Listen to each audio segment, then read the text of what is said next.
গত 60 বছরে তোর মতো বেয়াদবের মতো কথা বাংলাদেশে কোনো নাস্তিক মুরতাদ, কোনো স্বঘোষিত মুরতাদ এত বড় কথা বলে নাই।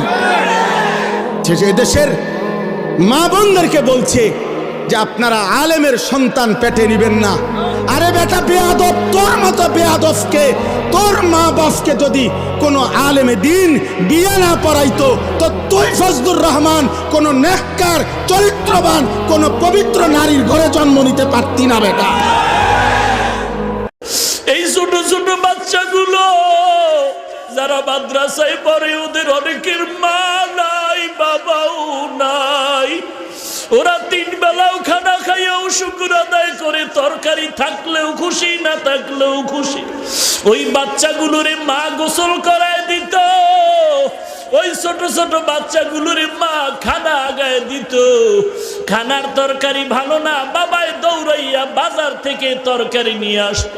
ওই বাচ্চাগুলো মাদ্রাসা আসার পরে নিজ হাতে খানার প্লেটটা নিয়ে বসে, নিজ হাতে খানা উঠাইয়া খায়।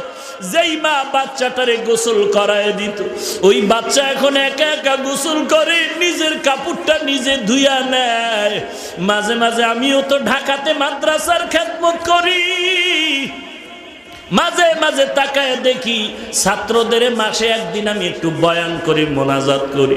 ছোট ছোট বাচ্চাগুলো মুরগি, গলা কাটা মুরগির মতো চিল্লায় চিল্লায় কান্না করে আমার কাছে মাঝে মাঝে আইসা সালাম দিয়ে কয়, হুজুর একটু দোয়া করে দেন, আমার মা বড় কষ্ট করতেছে, আমার বাবাই বড় রিক্সা চালায়, আমার বাবাই রিক্সা চালাইয়া সংসারে টাকা দেয়, আমার বেতন দেয়।